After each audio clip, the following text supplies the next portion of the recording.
Hello YouTube, this is Spencer. Welcome to the channel. Got a 2014 Chevy Sonic daily driver with a screen that is intermittent to not working at all. So sometimes things work. It seems to work when it's a little bit hotter out.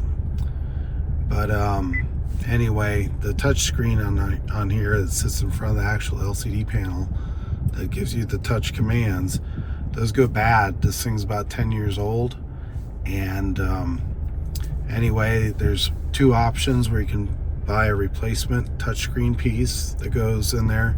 You'd have to take everything out, take that out. There's a ton of screws. There's a video on how to do that. I'll put a link to it. That's an option for fix around $60 or so.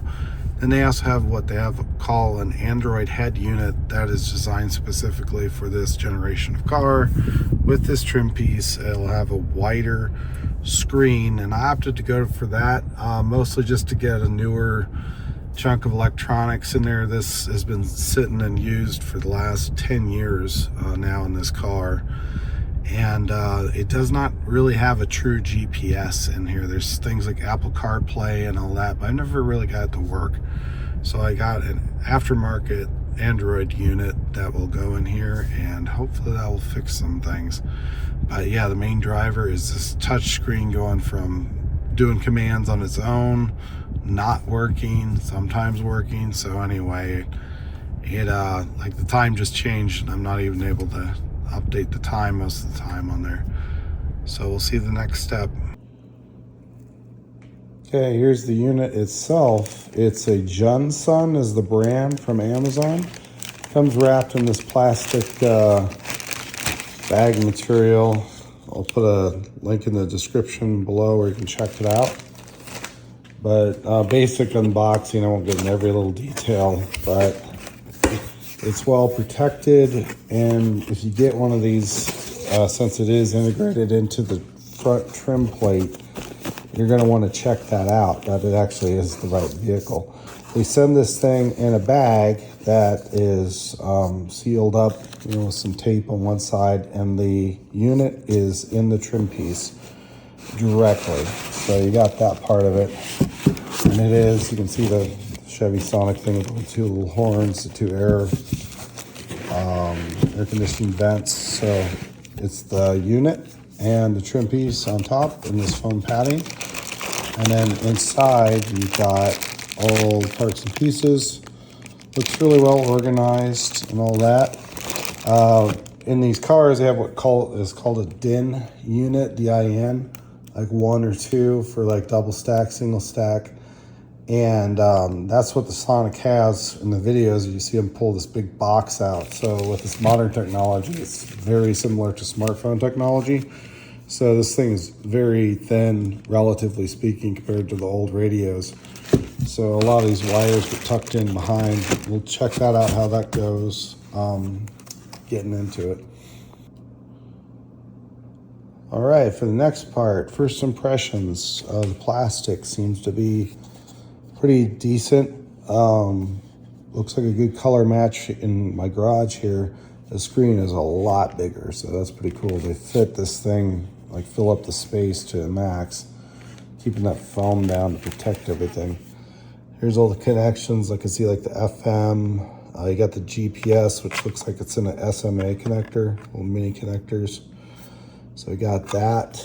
General plugins. But an older conventional like DIN units, like I was saying, this thing would be a very large metal box. So nowadays it's like a smartphone, everything's in here. They keep them together. So digging into other videos, you got to transfer your air, actual grill, the things that pivots in there, and then there's some clips that also transfer over. So that's what we got going for that. And they got nice plastic. They did a really good job on packaging everything in here. Like a thank you for choosing us. It's kind of nice. Cut it with the scissors to open it up. And that shows you the main unit. Okay, digging into all the accessories. Got a manual here. Pretty nice. Lots of detailed photos, all in English in there. Well, actually several different languages. But yeah, so the first section's in English. This thing seems to go together it seems to be fairly intuitive. They got different type of plugs. I recognize this from the videos. This is the huge thing that's in the back of the stock radio. It doesn't look like we got to do like a lot of wire splicing. There are some options for some of these things, like this particular wire, but I'm not trying to go crazy with this thing. It'd just be nice to get GPS and hook up my phone and get a working touchscreen again. It does come with a little pry tool, very nice. Big thing for me is the GPS. Where did that go? Right here. So this is the GPS antenna. It should go on the dash. There's a way to sneak it right in front of the little tray in the center of the car. But it looks like everything has normal plugs from what I can see. And I'm guessing, I'm hoping that this is a type of USB that I recognize from the videos. Lets you get into the upper glove box. Hopefully keep that all stock. Supposedly this thing is fully plug and play. It does have this guy if you're trying to make a hoopty with a bunch of screens everywhere, but I don't think I'll be using that. I hope not. Hopefully it'll just be this main guy. I think this one's the backup camera. I'll have to look into the details on it. There's a lot of brands on this. This one I chose in particular because they showed you the accessories that are included. They went over all the details about all the stuff, like it's supposed to work with your existing steering wheel controls. It's supposed to work with the backup camera, things like that. So that's really what I was going for. I wasn't trying to turn this into a major event. And then you can download like a little PDF on the Amazon listing that shows you a lot of this details, because that's really what I was interested in. What's the back of it look like? What do the cables look like? Some of the stuff I've seen, it's like a huge spaghetti mess where you gotta like wire nut together your own wires, and I didn't want to deal with that. And they went to the effort to put the this integrated unit right here, so obviously they're dialing this thing into this specific kind of car. Yeah, just go through all the details and I'll start tearing into it here pretty quick, but this is just showing what comes with it. So overall first impressions, very nice looking on everything. I'm sure it's benefited in 10, 15 years of cell phone technology versus the equipment that's in there today. So looks like it should be good. We'll see how it goes. All right, the first thing up, when playing around with electronics like this, it's usually smart to disconnect the battery so you don't fry anything. It's a 10mm socket. I got this Harbor Freight set. It has internal ratchet drive, which makes things very nice to get that off. You just take the positive side off and should be good from there. So that's just showing that part of things. An important safety tip, and just cover your butt kind of thing. Okay, for the next trick, I watched several videos on how to remove the trim. The one I seem to gravitate towards was coming and getting these side pieces off. There's another guy that directly went into this thing, but there's a chance you could scrape this, and these are pretty stiff pieces of plastic. But if you look at it, you can push it up, and that gives it enough of a crack for this applied prying tool to come in. So I already did that on the right side here. So we'll leave that in, and then it gives you a slot where you can get something a little bit with more negotiating power. Gotta be careful not to scratch anything that's cosmetic, because people give these cars a hard time, but the thing I like the most, honestly, is the interior. I think is gorgeous, so I do not want to screw that up. All right, we got both covers off. I'm doing this with my fancy new iPhone, so don't really have a hands-free option at the moment, but at least gives you an idea. So next item is to go into there and there, and it puts your contact area behind the cosmetic surfaces for prying, but supposedly this thing's supposed to come straight out. All right, for the next part, what I did is I stuck it in the thing and I just pulled with both hands very carefully, and that got it loose on both sides. All right, that seemed to come off. I am always a little leery of doing this kind of work in a car, worry about screwing it up. This car is a 14, so this thing's 10 years old. But it came out just like that video showed. I'll throw a link down in the description below the video. And they had really good videos on how these guys showed how to pull it off. But again, I would not go after this because this AC panel at silver is permanent and you could booger that up pretty easily. So I liked coming in from the sides and pulling like so. So for the next part, they say these are 7mm sockets, 4 of them. So I'll go get the guy to pull that. And then you can see your grills with your directional vanes on it. These get reused. There's a tab here,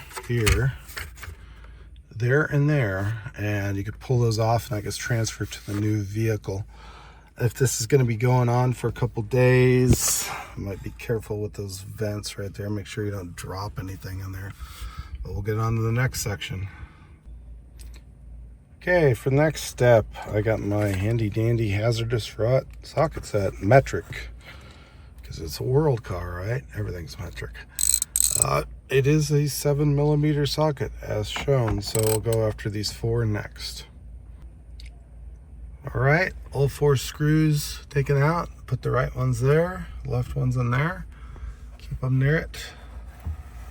And pull the unit out. Has all the information and all the plugs as shown. So I'll start popping those off. Okay, getting into disconnecting the cords, I found one little hiccup.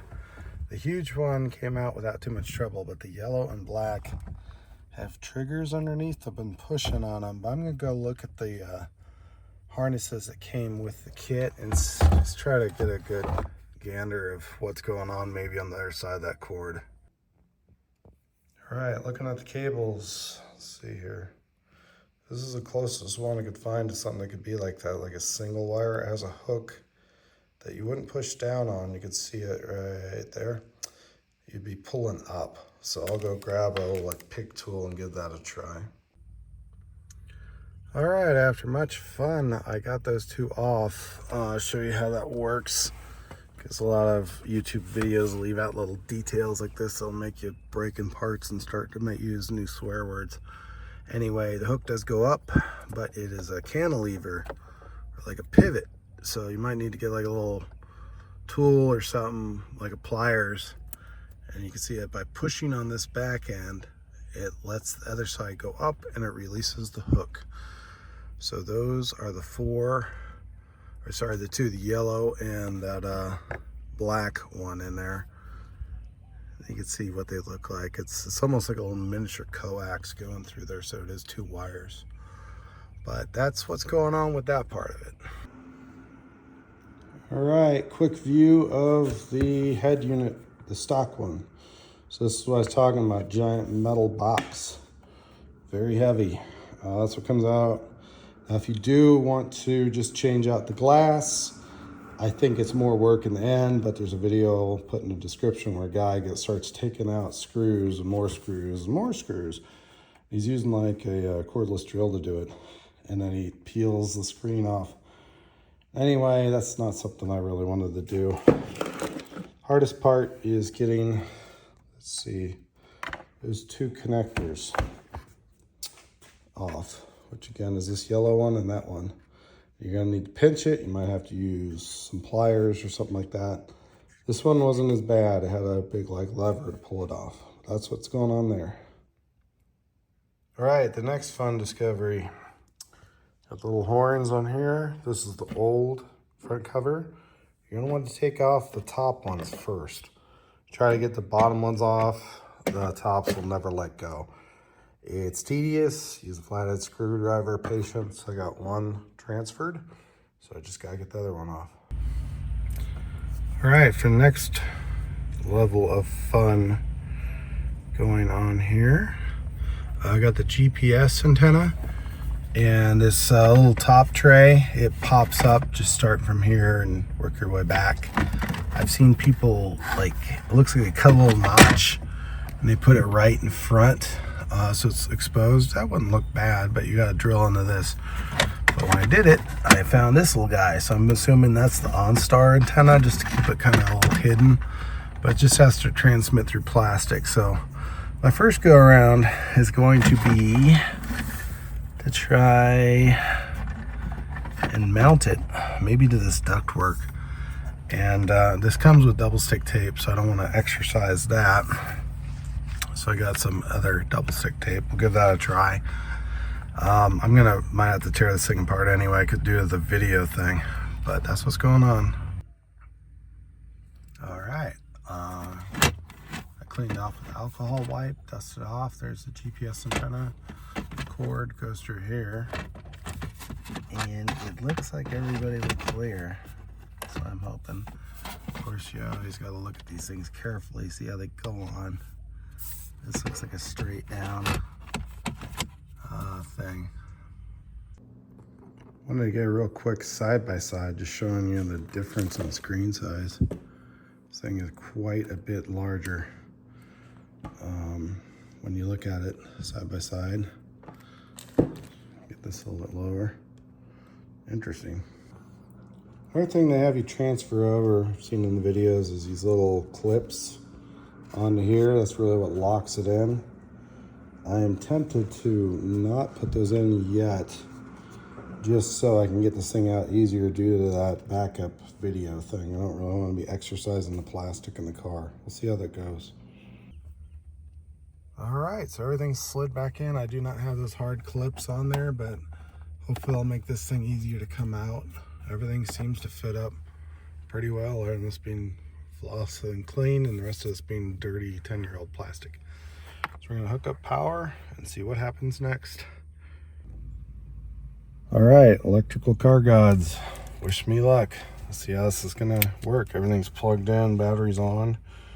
Should be good to go. Fingers crossed.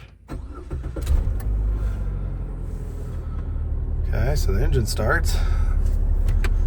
And I got, hey, a little Android symbol. So we got some power. Got some AC so I can shut the darn door. I am in sunny South Florida. So I was thinking about it. It says I'm an Android. Now I think the only gripe I got is this backup thing. I'm gonna have to contact people. And I know that's an RCA, that funny little connector in the back. I don't know what it's called. But it says Android starting. Time's wrong. Okay, so we got some stuff. We flashed a thing. Just out of curiosity, we're going to reverse.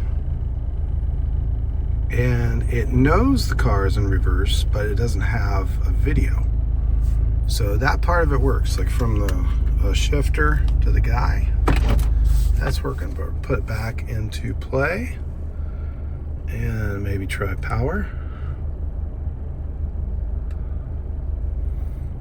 Let's see here.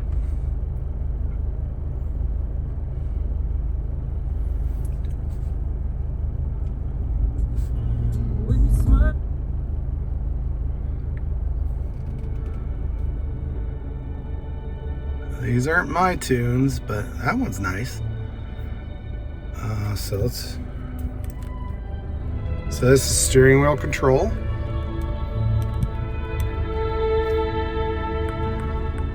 Not bad. So there's that. Mute works. Unmute works. We're gonna try advance. Music.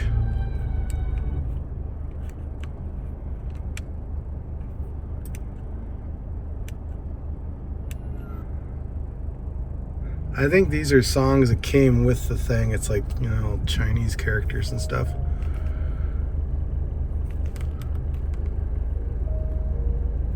So everything's playing through the stereo just fine.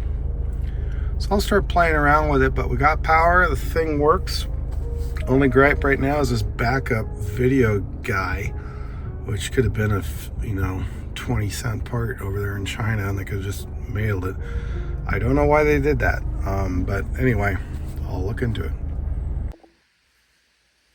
All right, everybody. I had one YOLO last idea, going off on tangents, all kinds of stuff.